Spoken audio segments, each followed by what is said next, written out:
मैं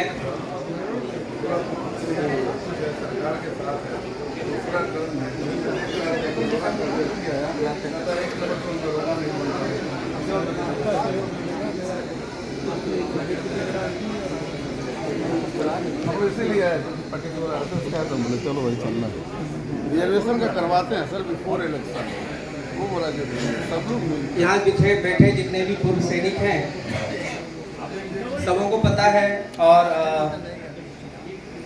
general Chaudhary sir को भी मैं अवगत कराना चाहता हूँ कि बिहार में जो पूर्व सैनिक हैं अलग अलग खेमों में बटे हुए हैं। ठीक है, एक संगठन है, एक ऑर्गेनाइजेशन है, सभी ऑर्गेनाइजेशन अपने अपने बेसिस पे काम कर रहे हैं, लेकिन हम लोगों का प्रयास है कि जब पूर्व सैनिक की समस्या का कोई बीड़ा उठाया जाए, उसे खत्म करने का बीड़ा उठाया जाए, तो हम सभी जितने भी संगठन है सभी एक प्लेटफॉर्म पर आए, और आज ये देखने को मिल रहा है आए हुए, ये बहुत बड़ी उपलब्धि है। और ये सर आप जो आए हैं, ये इसमें आपका बहुत बड़ा योगदान है। हम चाहेंगे आपकी छत्र छाया हम सब पर पड़ी रहे, ताकि हम सब कोई एक साथ एकत्रित होकर हमें जो भी कष्ट है, जो भी संगठन आगे बढ़ने की मिलनी चाहिए थी, वो जो नहीं मिल रहा है उसको हम आगे बढ़ाएंगे। इसी संदर्भ में मैं वक्तव्य को शुरू करने के पहले यहाँ पर जितने पूर्व सैनिक बैठे हुए हैं जो किसी भी पद पर हों, मैं सभी को हाथ जोड़कर नमन करता हूँ। मुझे यह पहला मौका मिला है कि अपने देशभक्तों के बीच में खड़ा होकर कुछ बोलूं। मैंने अपने जीवन काल में सैकड़ों सिंपोजियम, सेमिनार और ऑर्गेनाइजेशन को एड्रेस किया है। मुझे मौका मिला इस मिथिलांचल में 3 साल लगातार कार्य करने का। मैं यहाँ BN मंडल विश्वविद्यालय का कुलपति के रूप में मैं काम किया हूँ, और जब मुझे यह पता चला, यहाँ के प्राचार्य महोदय जो संजोग से मेरे विद्यार्थी भी हैं, उन्होंने कहा कि सर हम चाहते हैं कि आप इस सम्मेलन में शरीक हों। मुझे कुछ अजीब सा लगा, मुझे कभी आज तक जीवन में यह मौका नहीं मिला था, तो मुझे लगा कि मैं वहाँ जाकर क्या कर सकता हूँ। लेकिन मैं सच कह रहा हूँ, दिल से कह रहा हूँ, आने के बाद मुझे यह महसूस हुआ कि अगर मैं यह सम्मेलन नहीं अटेंड करता तो मुझे मरने के बाद भी यह अफसोस मेरे मन में रह जाता।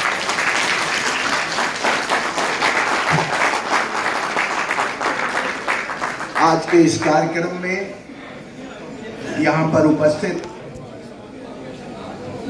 हमारे लेफ्टिनेंट जनरल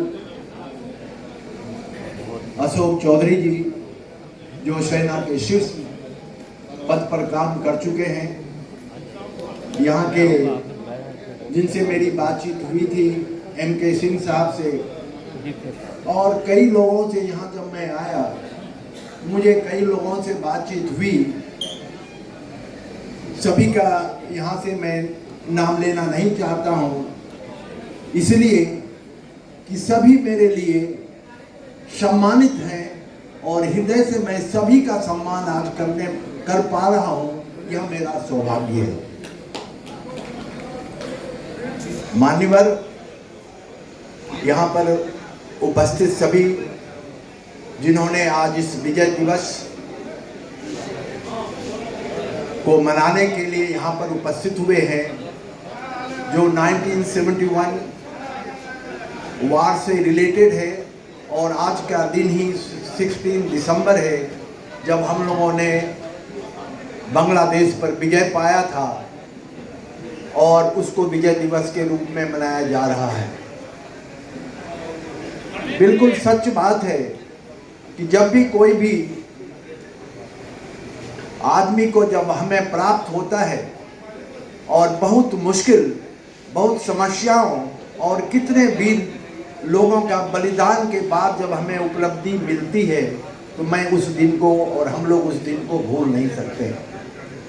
इसलिए आज का जो दिन है विजय दिवस 16 दिसंबर, ये 1971 वार के बाद इसको लोग मनाते चले आ रहे हैं और इतने लंबे दिनों तक और आज तक उतने ही उत्साह से मना रहे हैं। सचमुच में यह काबिले तारीफ है। मैं हृदय से सारे लोगों को धन्यवाद देता हूँ। कितने दिनों के बाद भी आज भी वही जज्बा है, आज भी वही जुनून है और वही इच्छा है और सभी लोग मिलजुल कर इस विजय दिवस को संपन्न कर रहे हैं और मना रहे हैं। आज के तारीख में सबसे अच्छा मैं सौरभ जायसवाल, स्नेह आर्या जी और उनके टीम को भी बधाई देना चाहता हूं कि आपने सोने में सुहागा का काम किया। इस अच्छे आयोजन में अपने मधुर गीत के माध्यम से सभी लोगों को प्रसन्न कर दिया। इसलिए सभी के तरफ से मैं आप लोगों को साधुवाद देता हूं और भगवान से प्रार्थना करता हूं कि आगे इसी तरह मिथिलांचल का और इस एरिया का नाम रोशन करते रहें। लोग कहते हैं कि सेना में जो लोग रहते हैं उनकी उम्र भी लंबी होती है और वह देखने को आज मुझे यहाँ मिल गया कि जो 1971 के वार में थे और आज जो लोग यहाँ पर आए, मैं समझता हूँ कि सचमुच में वो भाग्यशाली हैं और उन्हें सेना में काम करने का मौका मिला। जिंदगी भी लंबी हुई और दूसरों के लिए एक मानक बनकर तैयार हो गया है कि अगर सेना में आओगे तो लंबी जिंदगी पाओगे, प्रसन्न रहोगे और खुश रहोगे। इसलिए आने वाला जनरेशन जो कि अब सेना में जाने के लिए इग्नोर करता है, उनके लिए बहुत बड़ी सीख है कि यहाँ पर देखिए सभी लोग आए हुए हैं और अभी भी मैं समझता हूँ कि कुछ लोग तो 80s के ऊपर थे, 90 के करीब थे, उनको भी जो है सम्मानित किया गया और यह सबसे बड़ी खूबी है इस विजय दिवस की और यह कार्यक्रम जिन्होंने आयोजन किया है उनका। मैं आप लोगों को एक चीज़ और बताना चाहूँगा कि इस कॉलेज में जब मैं यहाँ 3 साल था, वैसे मैं थोड़ा सा अपनी बात आपके सामने रखना चाहता हूँ क्योंकि सेना की बात है, सेना के पदाधिकारियों की बात है।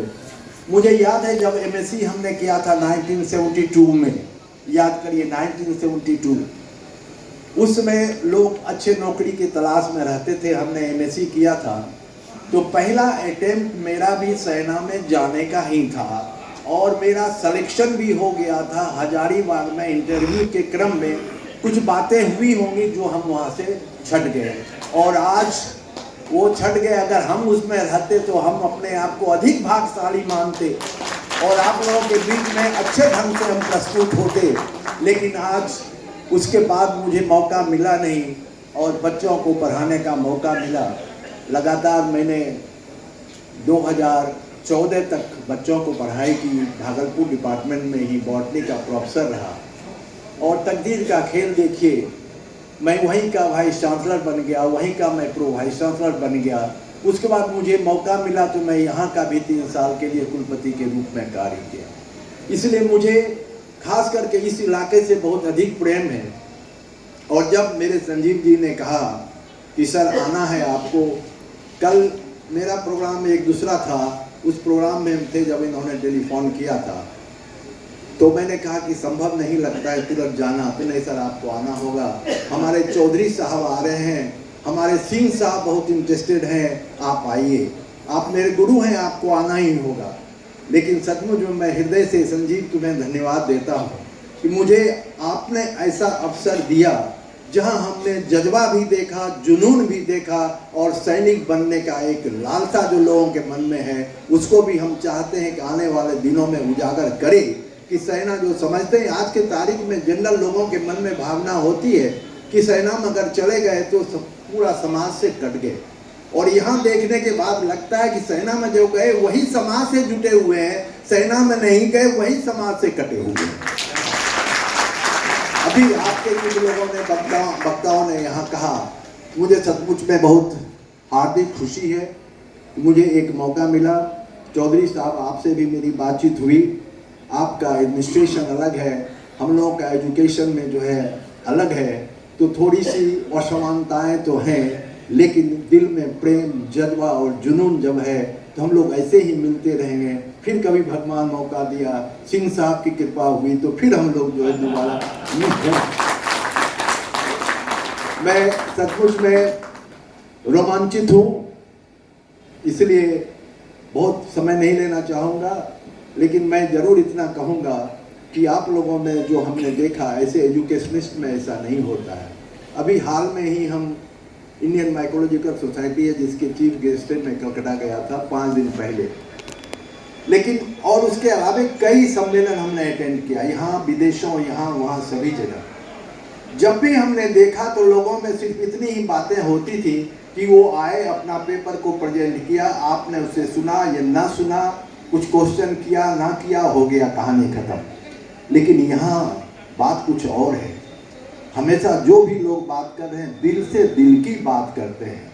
ये नहीं है कि सिर्फ हमको यहाँ आए हैं और बोलना है, बोलकर चले जाएं, ऐसा नहीं। यह देखकर मुझे सचमुच में बहुत अच्छा लगा और उद्घोषक महोदय ने बड़े अच्छे ढंग से अपना काम को निभा रहे हैं ये, और अच्छे ढंग से ये उद्घोषण भी करते हैं। और साथ साथ मैं कहूँगा स्नेह Arya is just like my grandson.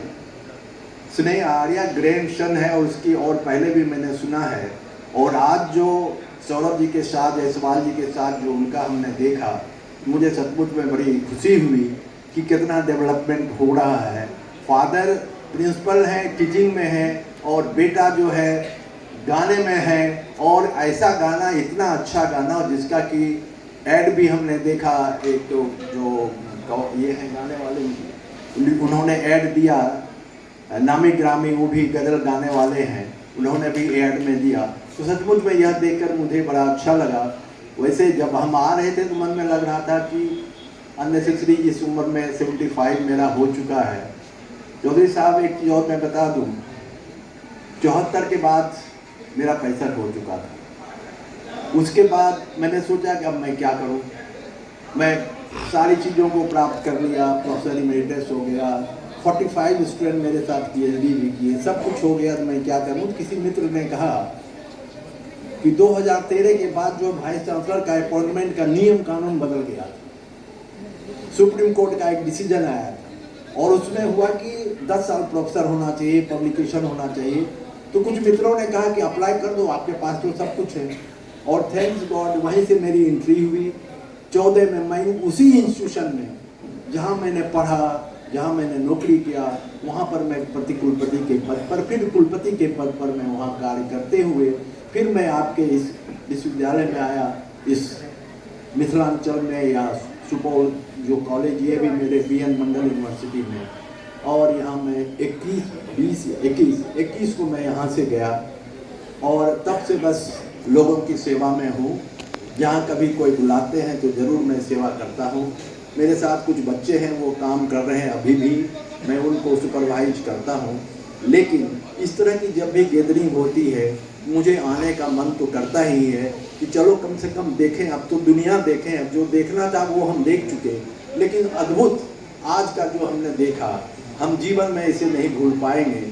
और हम सिंह साहब को पुनः अनुरोध करेंगे कि जब कभी भी ऑर्गेनाइज करिए तो मेरी जिंदगी लंबी अगर करनी है तो हमको भी बुलाइए। इन्हीं शब्दों के साथ आप सभी को बहुत बहुत धन्यवाद। लेकिन जो लोग बोलते हैं हम 75 साल के, हम 65 साल के हैं, तो वो 16 साल के हैं और 75 साल का जो है उनके पास आशीर्वचन होता है, उनके पास जो है एक्सपीरियंस होता है, जिसको कि आज के युवा को देखना पड़ेगा कि हम तो अगर आज की डेट में अगर हम 16 के हैं तो सिर्फ 16 के ही हैं, लेकिन अगर कोई 75 साल के यहाँ पर है तो वो 75 के साथ साथ वो 16 के और 75 का उनके पास एक्सपीरियंस होता है। बहुत बहुत धन्यवाद सर, आपके आशीर्वचन से हमें बहुत ही